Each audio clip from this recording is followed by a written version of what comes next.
Hello and welcome to the Next Level Supply Chain with GS1 US, a podcast in which we explore the mind-bending world of global supply chain, covering topics such as automation, innovation, unique identity, and more. I'm your co-host, Reed. And I'm Liz. And welcome to the show. Reed, I am so looking forward to the conversation we're about to have. You know, traceability is one of my things, yes?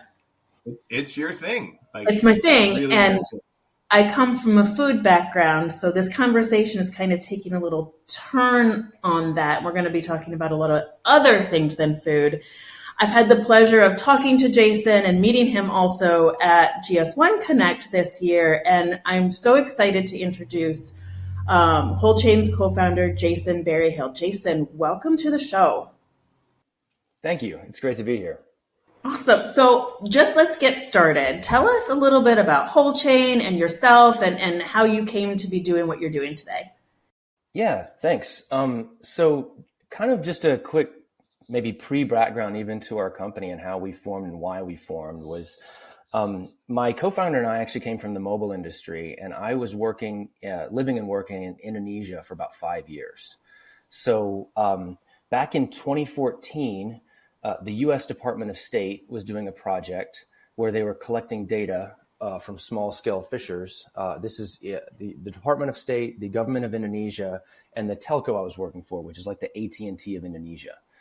At that time, I was in sustainability for that telco, and that's actually how my co-founder and I met. He had worked for several large consumer brands. The State Department found him to lead the project. And we were basically developing mobile solutions to collect data at the first mile of critical supply chains. After that point, Mark went to work for Unilever for a couple of years, and I worked externally, but we were doing the same thing where we were really developing these first mile solutions to collect data in challenging supply chains, at that, point of production or the point of harvest, coconut sugar, palm oil, these different supply chains. And then in 2018, we formed our companies. And so we were building Wholechain for these needs based upon our experiences. And so, Wholechain is something that uses GS1 standards. We work now across different geographies, across different commodities, everything from the cosmetics industry to food. Most of our work is actually in food, and But of course we work, all over. And so I guess we'll get into some of that today. So. Yeah, no, I think that's a great transition too for us because, I was looking at some of the work you've been doing and found it very interesting from a lot of different aspects. But I wanted to ask you about the work around traceability regarding ocean-bound plastics. So this isn't food, and it's actually, you started off on the first mile of the supply chain. And I would say that this is probably one of the last miles of circularity, if you will, but this is the dumping. This is the garbage part of it. So maybe you can just tell us a little bit about that. And then through our conversation, we'll find our way back to the beginning and the middle. Yep. And just to be 100% clear, I had zero experience in recycled plastics whenever we started this. We had a company a plastics recycling company in Michigan contact us. It's called Padnos. And they do, large scale commercial recycling of plastics. And it's interesting you say that, Reed, because it is, yes, at the end of something's life, but in some ways it's the beginning of life for that. That's a great point. Item. Right. I didn't even think of that because it's just the starting over. That's the circle, right? That's where all of my, recycling friends are like, what are you doing? It's not the end. It's the beginning of the end. It's the beginning, That's right. It's the beginning of the beginning. Yeah. So basically, you have this massive problem of plastics that are entering our oceans and our waterways. And in response to that problem, you have brands that are now actually advertising things like ocean-bound plastics. And so anytime you have that, and you kind of have then now different layers of plastics. So you just have regular kind of commercial recycled plastics, and then you've got ocean-bound plastics that take more effort. And so you've got a company that really cares about, they want to be able to demonstrate that they're not greenwashing here. They're not just, saying it's, one thing, and it's actually just whatever they can collect, in any geography in the world. But they are in fact taking plastics that would have entered the ocean, and so that involved traceability, right? You've got to be able to demonstrate where's that from, where's the provenance of that raw material that they're collecting, and so this took us to the island of St. John in the Caribbean, which is okay. So hold on. Not a bad business trip. Yeah, I was going to say. Interrupt here. I mean, Liz, you're talking about working in Indonesia, St. John's. I mean, like these are really tough places to I know. work. I don't really right. feel badly. No, there was no small list of hands that showed up whenever we were talking about who's going to go do this project. So we've started there in terms of just tracing this raw material, so they can demonstrate that it is in fact certified ocean-bound plastics, and they can see through traceability exactly where this is coming from, how much material is being collected, so on and so forth. So let me ask you, because one of the topics that has been swirling around in our heads is how to track raw materials. Because we know that the standards can work in finished goods very well, in process very well. But when you start talking about raw materials that are being commingled, are the standards at play there yet, or do you see them being there in the future? They're evolving there, and I think part of that is just the world we're living in, where just in general supply chains are evolving to this level. If you would have said traceability 5-10 years ago, it really just meant, actually, even up to today in many industries, they're talking about one up, one down. Right. And so, they're really talking about a context of finished goods. Now, when you say traceability, more and more people are recognizing that to mean end-to-end traceability, which means that we have to, really stretch the standards to say, what can we do at the very first mile? We did a very large scale proof of concept with GS1 and a bunch of seafood industry stakeholders, demonstrating this throughout a supply chain, not just with Wholechain or with one particular system, but across systems using the EPSIS standard. And so, from the point of harvest, this was for wild capture tuna was the POC, and then all the way through to, to store shelves. Mm-hmm. And so, that's really where we're getting today. When I say we, I just mean as a global society, we're getting to where that, I think in consumers' minds, that's probably already an expectation, but I think supply chains are really catching up to that expectation. And then now it's becoming more so an expectation in terms of, what regulatory standards are in place. So yeah, I think you bring up a really good point. I do think consumers do have that expectation today. Like yes. It's a light switch. It's like, oh, well, I just read this article, or I just attended this class, or I just spoke with a family friend, and we really should be more concerned about what's in our products. I mean, we were having a conversation as a family the other day about feminine products, to be quite candid, and nobody knew what was in them. And now, suppliers are actually, pushing out that information, and they're getting ahead of it. But there's a lot, like, when you get into these industries, it's not a quick switch of the flip of the switch for them. There's a lot involved, especially with the raw materials, because a raw material like cotton, for example, right? A raw material of cotton comes from a field, and it may go to 17 different manufacturers for 17 different industries for 17 different use cases or 1,700 use cases. And it's hard to trace that back. I mean, is that what you're finding today? Well, I mean, it's. I would just say what we have is a convergence of, between technologies, expectations, really just digital familiarity, to where it's becoming easier. And in fact, we're using things that are just commonplace. It's amazing what you can do with a mobile phone today. It is the ultimate traceability, input device when you think about it, and it's in so many people's hands. And so when you say it's hard, I would say it's becoming easier, but at the same time, it's just industries kind of taking charge. I think some of the new FSMA regulation, specifically Rule 204, has led to a lot of industries, particularly in seafood, but some other categories that are just saying, look, we need to get ahead of this. And then we need to make sure that we're collecting this. But I mean, what you said about consumers is exactly spot on.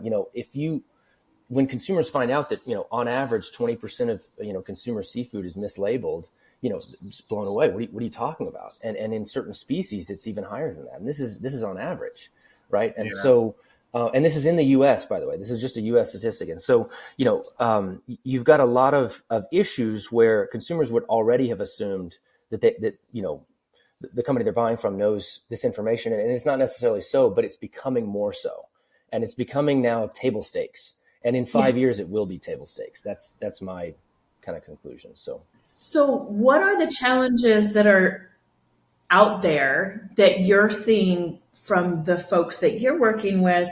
Why aren't these companies doing traceability better today? I know that we're moving in that direction, but is there something that's stopping them, or is it just a slow move towards that?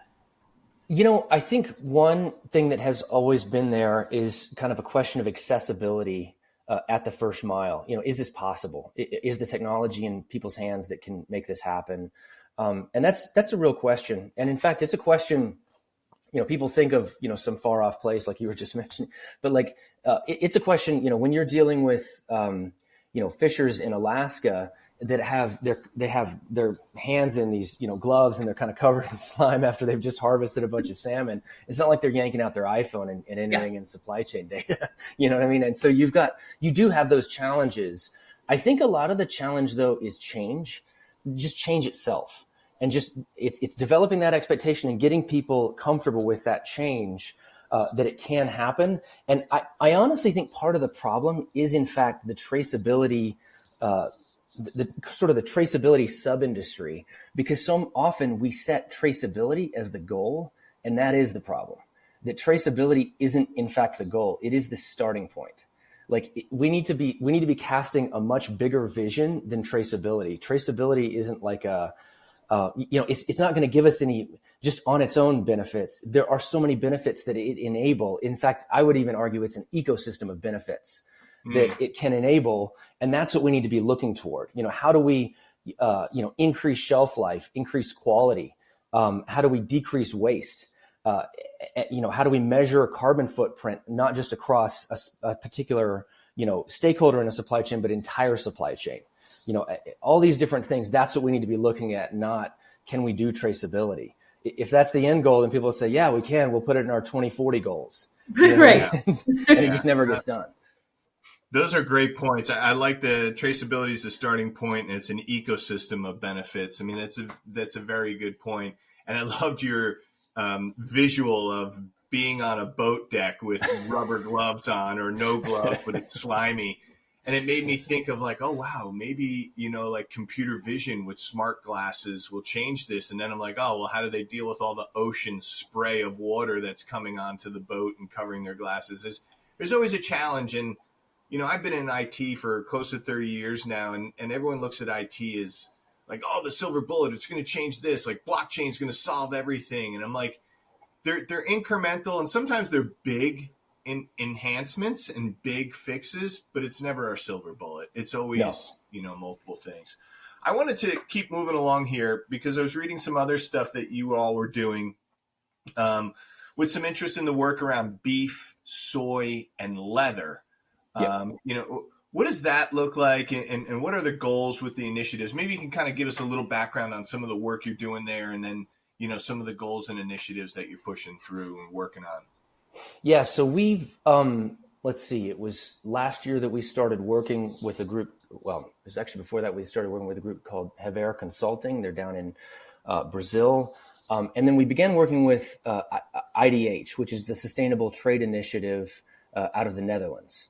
And so it's a foundation that works to enable transparency and traceability and sustainability throughout supply chains throughout the world. And so they had begun this work with Carrefour and many other stakeholders around the sustainable production of calves in Brazil.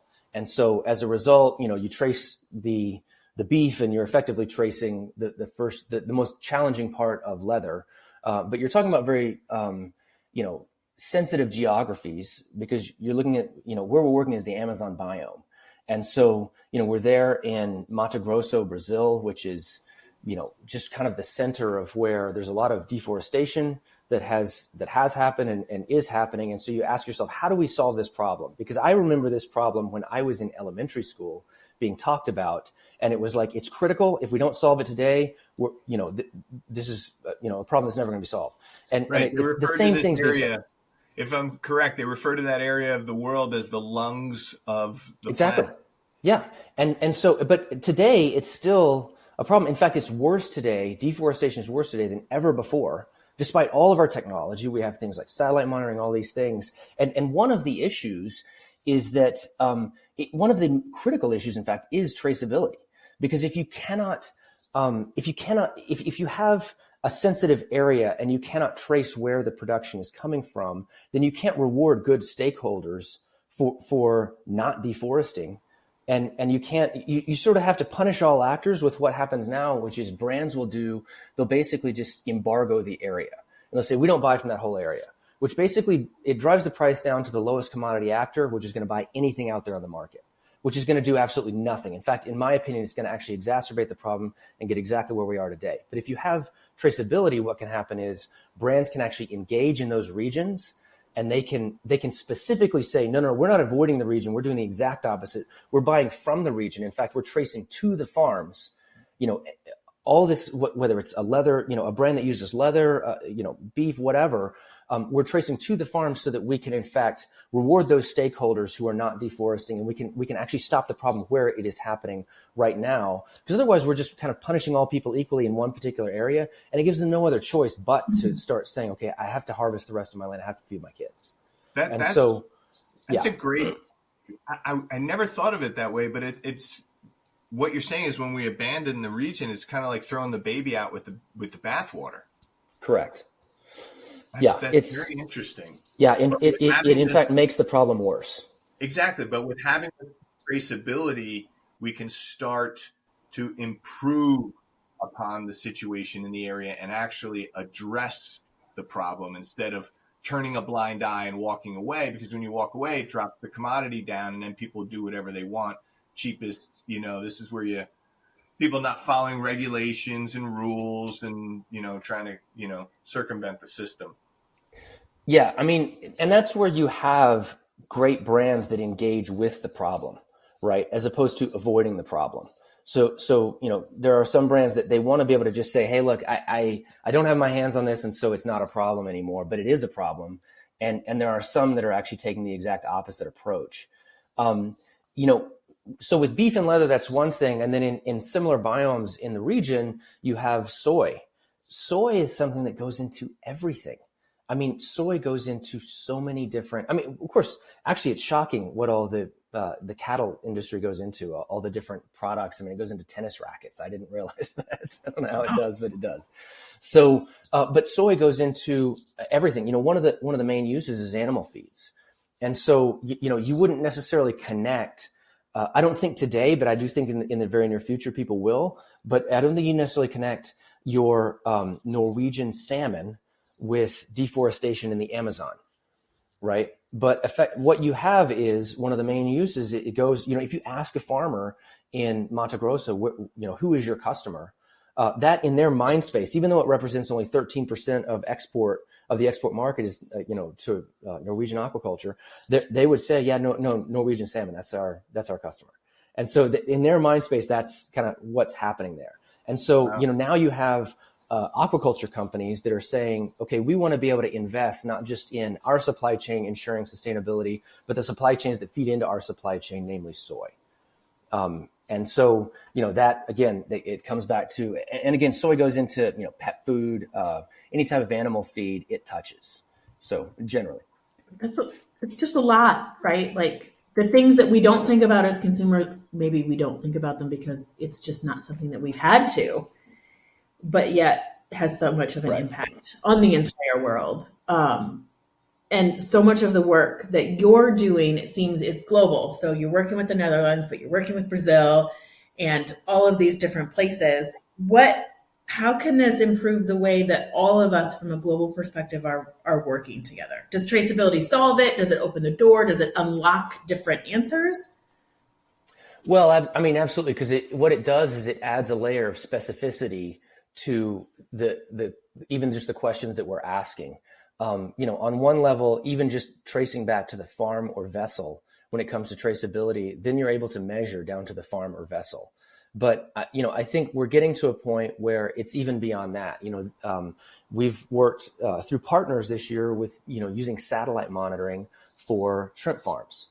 And these are shrimp farms that are in Southeast Asia. You have, actually, when you think about it, it makes perfect sense. You can definitely see, where these are at from a satellite image. But they can see based upon how often aerators come on, basically what is the likely production that's coming out of that facility, so that when you're tracing materials out of that facility, you can see, okay, did it exceed its likely production?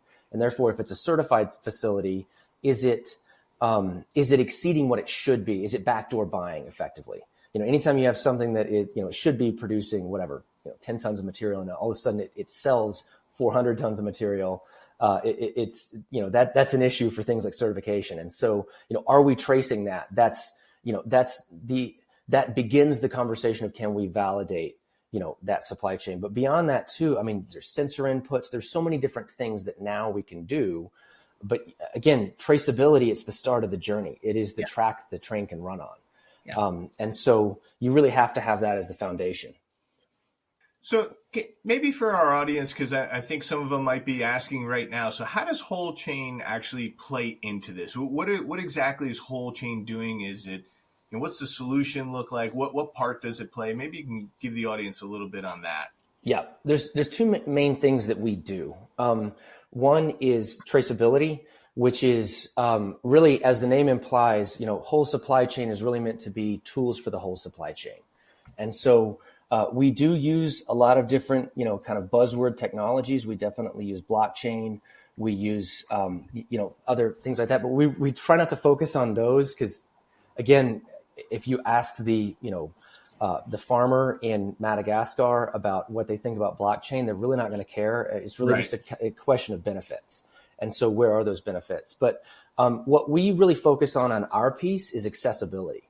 So, whether it's, using a mobile device, using a desktop device, using APIs, how can we capture this information throughout the whole supply chain? That's really our task when it comes to traceability. We partner with a lot of others that have different inputs. I mentioned satellite monitoring, sensors. We've done all types of things like that, but it's really about creating a data pipeline through that supply chain from the starting point and sometimes beyond the starting point.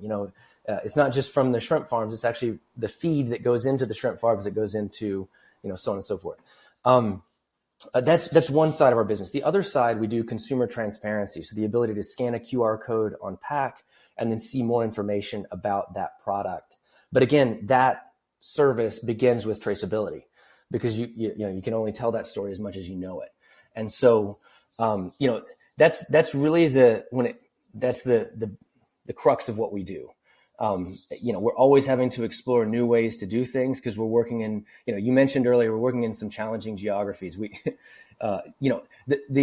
The illustration of farmers in Madagascar, that's not one that I made up. We've worked there. We've often called that it's the Frank Sinatra test of traceability. If you can make it there, you can make it anywhere. So, we learned a lot of lessons from there, but we've learned, we've equally learned the lessons from Alaskan fishers and, so on and so forth. So, yeah. You've mentioned throughout this whole chat that we've been having, and you actually started with it, data. And data, we know, and we talk about internally and to our members about the importance of good quality foundational data. And without good data, really everything else is secondary. Can you because I also 100%. Find, and I come from industry, nobody really wants to think about their data because it's just an added something else they have to do. Can you just give your perspective on data and the importance of all of us, like speaking from that same, source of truth? Or I just want to hear your take on data. Yeah. So, I'm a big proponent of standards, and that's why I'm a big fan of GS1. And so, what you have to have in order for an industry to evolve like this is a third party group that effectively promulgates standards that we can all agree on. I mentioned earlier, I came from the mobile industry. In the mobile industry, that's called the GSMA. That's the Association for the World's Telecoms. And so, if you look at the world as it was starting to evolve kind of pre and post GSMA, the mobile world really took off and has really flourished because of standards. And similarly, what standards enable is that ecosystem that I mentioned earlier, where traceability is just the starting point. The problem happens whenever I try to say, okay, no, we're going to use the Wholechain standard, or, some other solution provider or some other business is trying to, okay, we're just going to use our standard and everyone needs to adopt to us, which of course nobody's going to do. And so what happens is you don't have interoperability, but then also too, you don't even have equal levels of measurement, right? Because you just, and I don't just mean measurement as in kilograms. I just mean just in general, the terms that you're using can mean so many different things. And so to be able to then come and introduce standards, that's what enables the ecosystem of other services. I have a conversation later in the week with a group that what they're doing is they're basically taking data from vessel information from government databases around the world so that you can automatically check the veracity of vessel information that's coming in through traceability data. Well, that begins with standards, right? Because if they can expect the same thing every time, well, therefore they can develop APIs that I can then check the veracity of those data. So if suddenly a vessel identifier of a product that's being traced from Mauritius, that vessel identifier is actually for a vessel that's in Thailand, well, we got a problem, right? And again, that's one part of a huge ecosystem of potential that cannot happen without standards. And, I say all that, GS1 does not compensate me to say these things. I just truly believe that in order for this to really flourish in these supply chains, standards, yes, they do develop the potential for interoperability, and they are doing that. The EPSIS 2.0 release, has just dropped. And so that's a huge step forward, in terms of standards and what can be done. But, beyond that, just being able to have similar expectations in terms of what's being traced, that all comes back to standards, and it's so critical. It's the place where we have to get.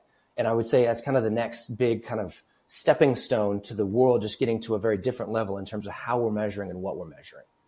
I'm so glad to hear you say that on so many levels. And when people ask me, well, what is it that really GS1 does with these standards? I kind of get the barcode and the UPC and that stuff. And I'm like, listen, let me just tell you, the world has changed because of internet protocol. World Wide Web, internet protocol. Internet protocol then jumps to Wi-Fi networks. Wi-Fi then jumps to Bluetooth. Bluetooth then jumps to 5G. And these standards in technology that people get excited about and that they can hold in their hand and they understand. I'm like, well, in order to do full autonomous work, you need interoperability. They need to know what data is coming and filling in what field. And these are just databases. But that's what we do at GS1 is for supply chain logistics, it's what's in the shipping container, where's the shipping container coming from, what's the location. So it's identifying a company, a product or thing, and then the location. I'm like, that's what we work in at GS1. We identify companies, things, and locations and enable multiple industries to have interoperability.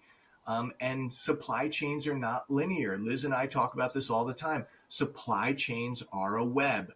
And, COVID and the pandemic globally have proven that even more so.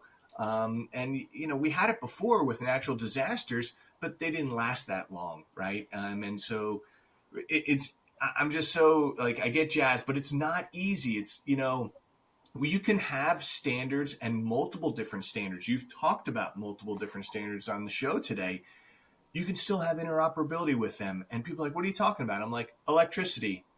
When you go from the United States to London to Asia, you're getting the same voltage in most places, but sometimes you don't. But you have a converter, right? Or you have an adapter that you bring. And we can still do that. I think industry just needs to be open and realize that a rising tide still lifts all boats. But the boats 100%. Are different sizes, they have different capabilities, and we really need to lean into that. Well, and even when you say that it's not easy, I think it will get easy though too. Because I mean, you mentioned like, World Wide Web Consortium, like the W3C standards and other standards that allow us to have the internet. If you'd have asked somebody 20, 30 years ago about certain aspects of the internet, we would have all said it's not easy. Well, that's not easy. And today it's just table stakes. The same thing is going to happen with supply chains.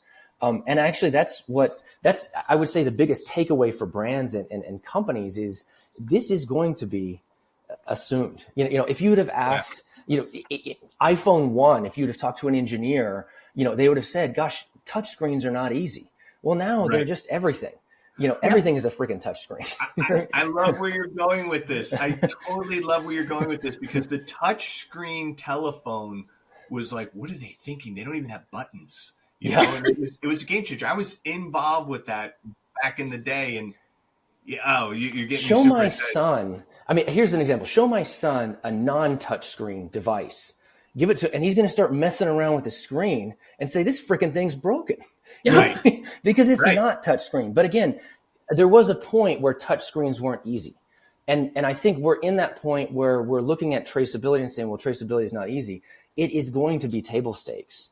And again, standards are what makes it that. And then once it is table stakes, then again, and that's what we need to do, I think, is kind of the sub-industry. That's what Wholechain needs to do, is be able to articulate, okay, so what are the things that are next? Because there's so many things that are next once this is table stakes for traceability. Love it. Love it. Okay, well, we got to start wrapping some things up here. We could be talking with you all day, Jason. I really love this stuff. A quick question for you. Getting away from the topic we just talked about, transitioning, just trying to wrap this up. We always have 2 questions for fun at the end. And what's your favorite technology today? What are you using in your daily life that you're just like, I just love this? I mean, it could be electric car, iPhone, like Spotify. I mean, anything you want, but what's something that really excites you today, your favorite tech? My iPhone 13 Pro camera. That thing is a miracle of innovation, in my opinion. It really is. You cannot, even a guy like myself cannot take a bad picture with that thing. As I mentioned, it is also it can be a tool for traceability, right? But it can be a tool for so many things. And it can also take a brilliant picture. Exactly. It's crazy. And so, to be able to use that and, in my personal life, all the way to, when I'm on the road at work, it is a marvel of innovation, I must say. It truly is. The camera there, it's mind blowing when you really push it to what it can do. I remember when Motorola came out with the camera on their flip phone, and I had a friend that worked for Motorola. He's actually an older gentleman, friends with my parents. You're really dating yourself, Reed. I mean, for a 25-year-old, I can't believe you know this much about. Yeah. But anyway, so I remember saying, I was like, those cameras, they take horrible pictures. He goes, this is Gen 1. Wait until you see what's coming. And I always think back of it. I'm like, the first thing, it's like, oh yeah, whoop-de-doo. But I'm like, no. Whoop-de-doo is we just broke the barrier and we're going to keep pushing through it. And so now you have 3 cameras on a phone that are doing, it's just mind-blowing. It's that fits in your pocket. What's going to come. Liz, I know you have the last. Well, you just kind of answered exactly. the question is like, what's blowing your mind? I mean, the fact that you can put a phone in your pocket and it has all of this information and the ability to do all these things, it's crazy. I mean, Jason, did you just answer that question with the same answer? Oh, you mean in terms of what kind of that definitely is certainly one of them. I mean, because what's really interesting, you could go. When you talk about the ubiquity of these things now, it's just kind of, you could go to some very remote locations and they're still going to have a smartphone now with, it could even be a feature phone, but it's going to have a camera on it. And a lot of times it's going to have a touch screen, which is, again, kind of shocking. It's, I was